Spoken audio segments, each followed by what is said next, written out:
Sorry I wasn't able to lecture the last time. There was something on the board that I couldn't erase just yet. But now that I can use the board, they're going to be talking about curves, or more formally, one-manifolds. So you guys know surfaces, you guys know the donut. Those are two manifolds, and four-dimensional objects such as the tesseract are examples of what are called three manifolds, or, well, you know, the hypersphere, unit hypersphere in the quaternion number system is a three manifold, and you know, n manifolds and so on and so forth.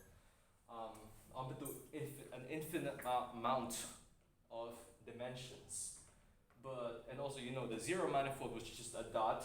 You can see a lot of zero manifolds on the board right now. But what about one manifolds? Now you guys intuitively know from your geometry that, well, this is two dimensions. We have a length and a width, and then this is three dimensions. We have a length, a width, and a height. And you guys know that one dimensions is just a length, and zero dimensions is a dot. But the thing is, in higher mathematics, like say abstract algebra or topology, we don't think in this manner. I mean, we still keep this in mind when we talk about geometry, of course. But when we start talking about manifolds and general shapes, we don't think in this kind of dimension anymore. Because the dimension of an object, of an n-dimensional object in geometry, is precisely n-1 dimensions in topology.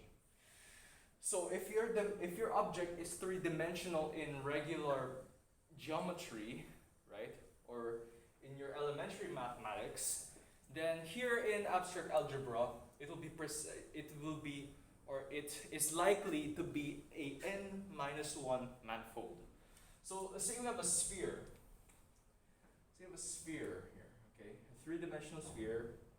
Like that. Let's to show that it's a sphere, and then we have a radius. Now, you guys know this is three-dimensional. Three. But we actually call this, if there are actually two types of this, there's a solid ball, B3, and the solid shell, or not the solid shell, but rather the hollow shell, S3, or S2, sorry, B2 and S2.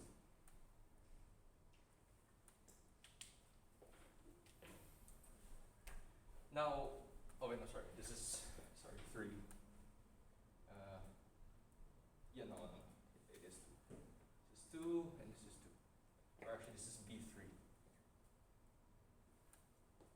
Now, you may notice that, oh, well, B3 is a solid ball, right? Well, we're talking about, this is a manifold, right? And how come it's the same dimension as its geometrical counterpart, which is just the sphere? Well, the reason is, well, we're talking about a solid ball here, and that in which case that we have to consider all points between the boundary and the center, or the origin of this, well, the structure. As for a solid shell, we only want to consider the boundary, the thing that encloses the thing, because it's a shell, for Christ's sakes. It's not a solid thing. So that's why this is S2 and this is B3. Now B3 doesn't mean that this is a four-dimensional object, okay? But S2 implies that this is a three-dimensional object. Now, one thing to note. It's just convention that sort of confuses things. So, that's that. That's one example of a manifold. This is precisely a two-manifold, or a shell is a two-manifold, while a solid ball is a three-manifold. Now, how about a one-manifold? What about S1? Now, we talked about S1 so many times already in this course. S1 is just a circle, a regular ring or circle. Well, we don't call it a ring because rings already are a label for something that we already use in mathematics. So a ring is just the set of R with the plus and the multiplication operation, such that this is an abelian group. And then this, the R with the multiplication, is a commutative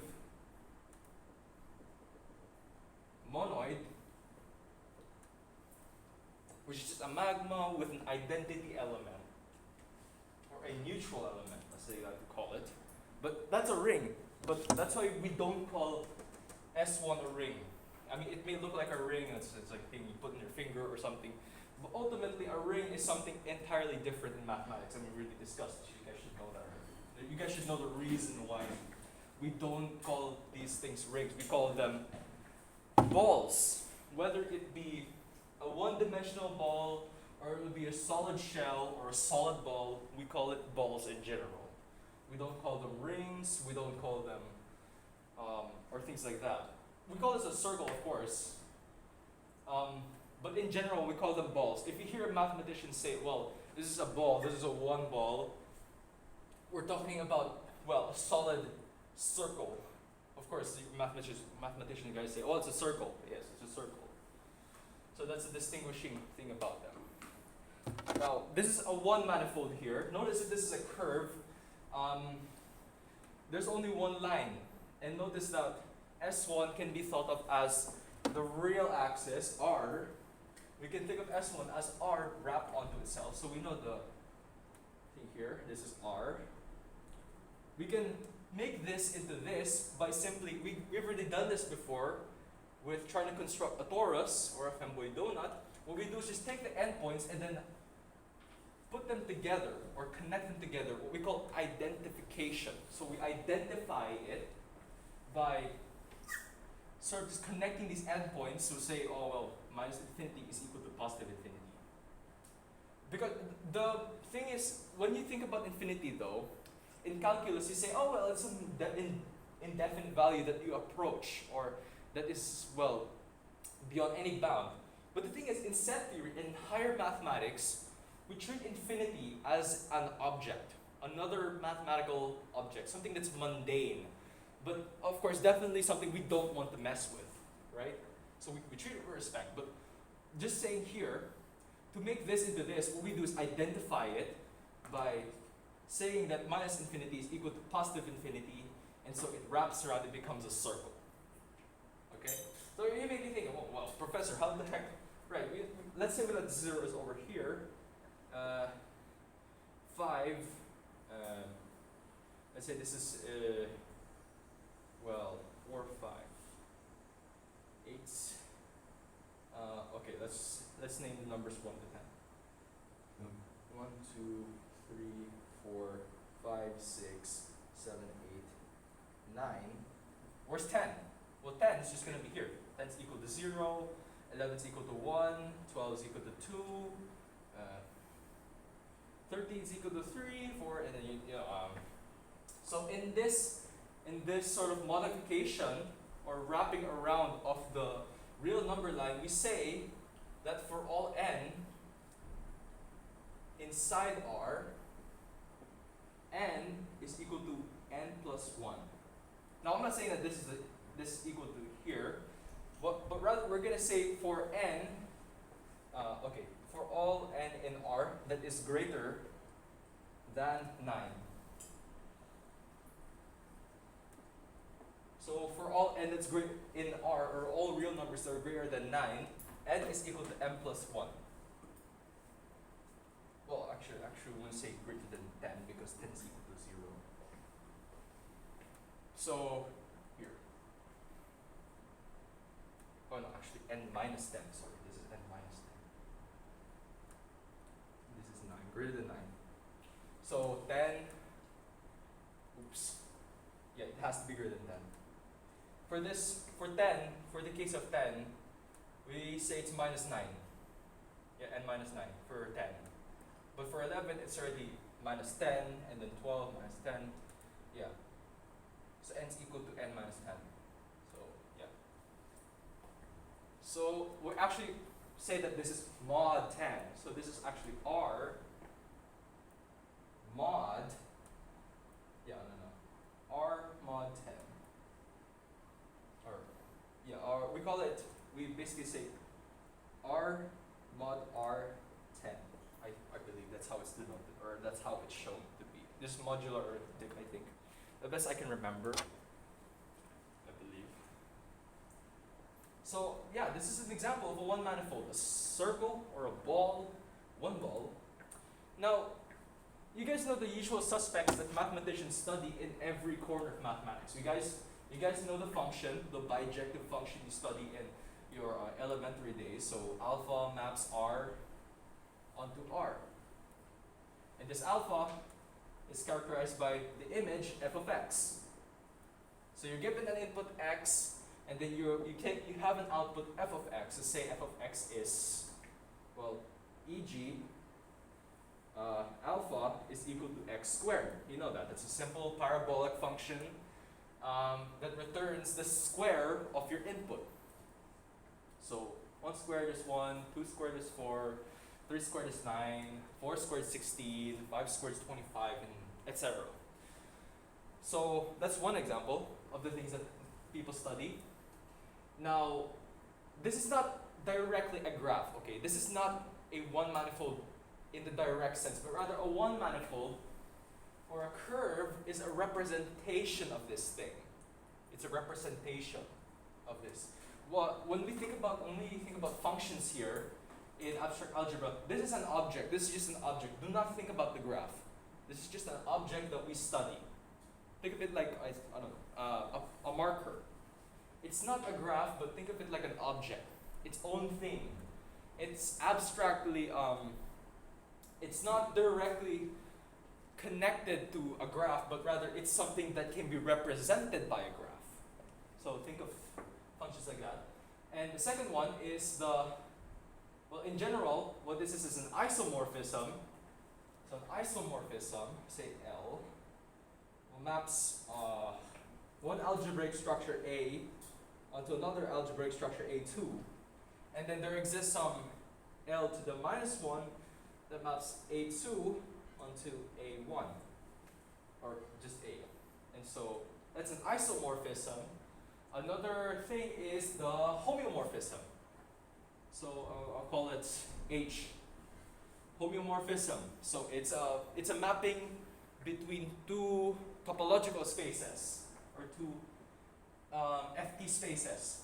So we have one topological Femboy space, mapping it onto another topological Femboy space, 1 and 2. This is a homeomorphism, such that H, well, there does not exist an H that maps, say, let's say we have a Femboy donut, M to the n, an n Femboy donut. We cannot map M to the n to itself minus a certain subset, minus mu. Say mu is a subset. So for mu in Mn. So let's say we have a Femboy donut. I have a donut. I cannot have a homeomorphism that turns this Femboy donut into a genus 2 surface. So I cannot make a hole in it. So this is not allowed. So that's a rule for homeomorphism. So that's homeomorphism. Another thing we study. But now, what about curves? What are curves? Well, a formal definition for what a curve is, well, we use this definition when we try to define tangent bundles and subsequently Femboy-Riemannian manifolds or Fur manifolds. But here, let's give a more precise definition of what a curve is. So, a curve is a function or is a mapping or a homeomorphism between, I'll call psi. It's a mapping psi between the interval AB equals Q, I'll say Q, AB equals Q, such that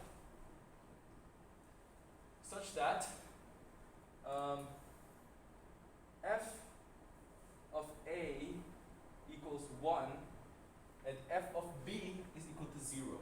Or actually f of A is 0, f of B is 1.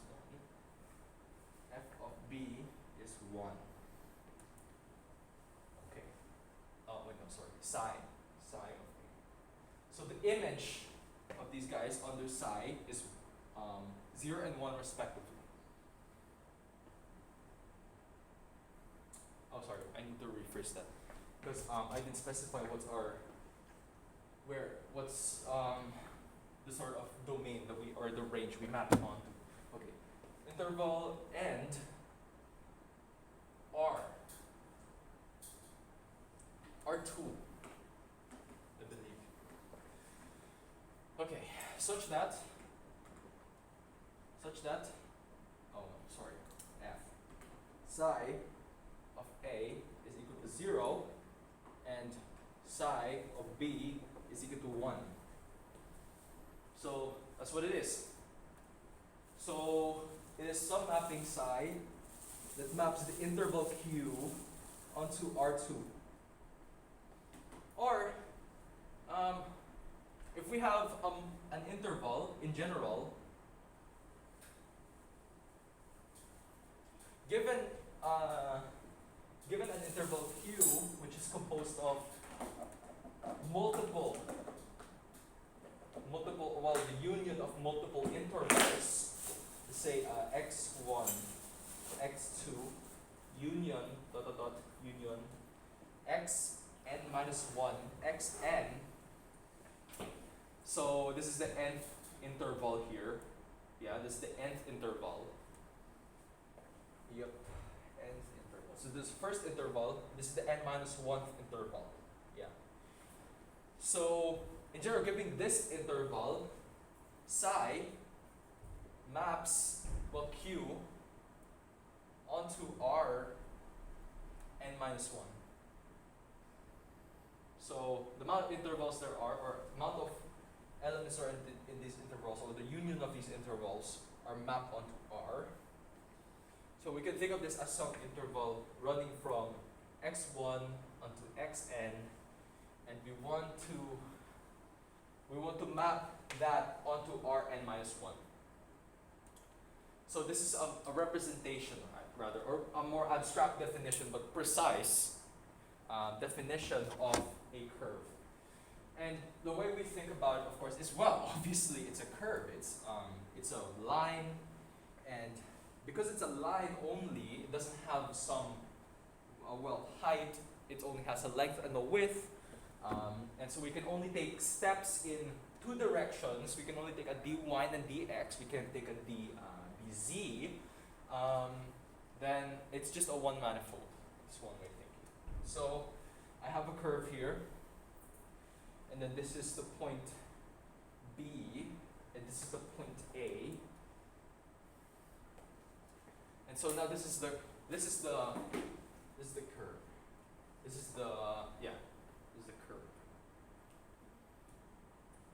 Now I know that in differential geometry they actually denote this interval as I, but the thing is, in topology, I don't want to confuse it. I don't want to confuse I with Q, because in topology I is a denotation for the unit interval. The interval runs from 0 to 1. And using this here would give us ambiguous notation right here. You guys would be asking, well, is it the unit interval or is it some arbitrary interval that we want to use? So that's why I used Q here. That's why I said Q instead of I, because I is the unit interval.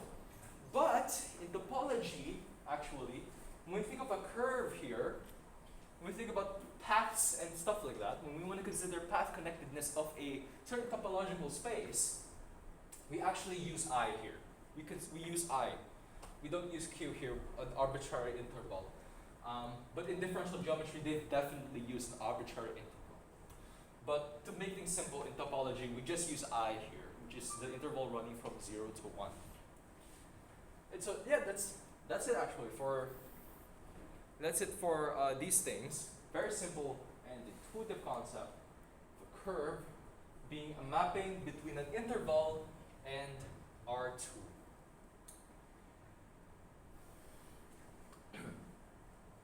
And now, how about how about surfaces of revolution, you say? How about surfaces? Well, surfaces is an embedding. Well, we can think of surfaces as two ways. One way is that we're mapping a 3 interval or 3 component interval A, B, C onto R3, a 3 component interval. You can either think of it like that, or we can think of it as some embedding, which I will call EM, that maps, let's say, an interval, or a mapping, or a curve psi onto, or actually, since psi is a subset of R, it's a hook. We use a hook. It's a monomorphism. So this is a monomorphism from a subset of R onto R. So this is EM. To R, say M. Psi has n components. So we can think of it as either this or an embedding. Now, one example of an embedding is, of course, construction of knots. Now, you guys know what knots are. I talked about knots already. I believe I've already did, but I don't think, not very much though. So yeah, knots are an example of embedding. So we have a circle, we do some stretching and wibbly wobbly stuff. We call them the 3 Reidemeister moves, and then we embed them into R3 space. R3 space, 3-dimensional Euclidean space basically. And so we get ourselves a knot. So that's one example of embedding, and probably the most intuitive example of embedding. Another example as well, how about given a line, let's say line, what happens if we embed the line into R3? Well, we get a cylinder. We get like a long, thin cylinder. A cylinder here, and then line. So R3, and this is what's the curve? Psi. That's a line. So this is an embedding. So this is now psi in 1-dimensional space, right? And then now this is psi, or a curve, in 3-dimensional space. So that's what happens. So we endow or equip the given structure with an additional dimension, or way of describing it.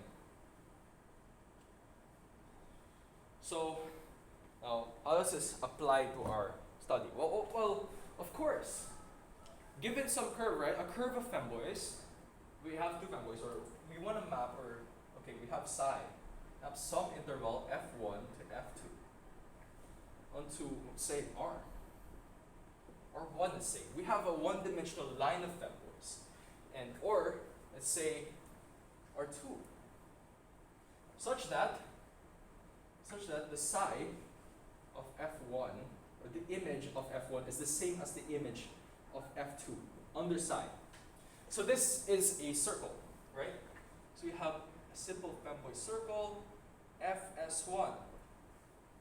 So that would give us fs1. So this embedding would give us fs1, basically.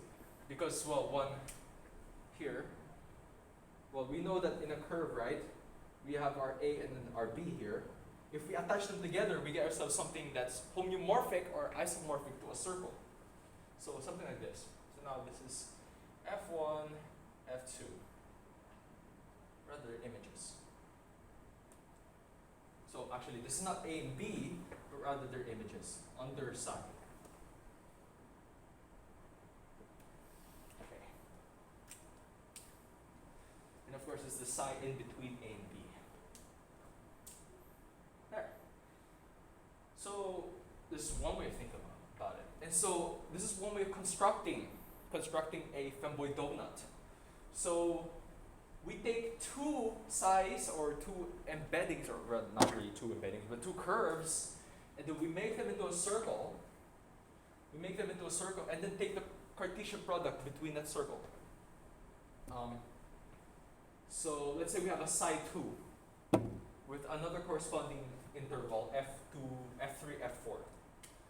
So psi2 maps f3, f4. So another 2 femboys onto, well, no, this is not R2, sorry. This is not R2. We're not mapping them onto R2. R2, but rather F2. F2, sorry. There. And then this time, we're mapping it onto the same space, of course. Well, of course, the images of these two are not the same as the images of these two. Okay? So I want to specify. That's why we're naming the 3 before. And that's why we're naming this psi 2. So now psi 2, or the image of F3 under psi 2 is equal to the image of F4 with respect to psi 2, or under psi 2. And so now we'll say, let's make it an oval. Now, so let's call this FO. Oval, for oval. FO1. Now, to complete the construction of our femboy manifold, or femboy donut, we just take FS1, and then take the Cartesian product between FS1 and FO1, which means attaching a circle onto every point here, right? At the point, let's call it var phi. So at the point var phi, this oval, or this ellipse, intersects this over here, and then we get ourselves a donut. So by taking the Cartesian product, it takes FO1 and FS1, and then takes them onto FO1 cross FS1. And then now this becomes a donut, our femboy donut. We have a simple, trivial TFS, or FT2 manifold. So this is another way of constructing an FT2, or a femboy donut, by having two curves. You have two curves, two separate curves. Maybe they can be the same. That's our trivial femboy donut would be the case we're in. We take the Cartesian product of this curve with it itself. Then we attach the endpoints of the curve to get a circle, S1, our femboy circle, FS1, and then we take the Cartesian product between any two of these guys, and we get ourselves a donut. So that's very neat. Another way of constructing it. So aside the usual, well, we have a square or rectangle interval, and we just connect the ends, and then bring it around, bring the cylinder around, and then connect it. So this is another neat way of constructing a femboy donut.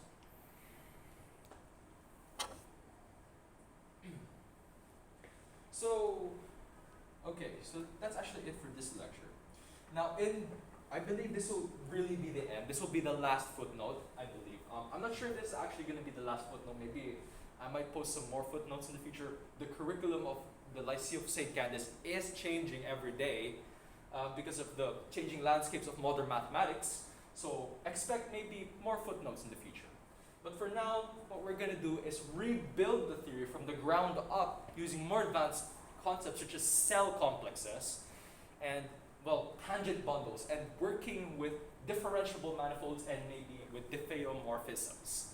So we're going to rebuild the theory up using a surgery theory approach and maybe even some complex real analysis, or maybe even differential geometry or differential forms, and we'll see where that takes us in the next course.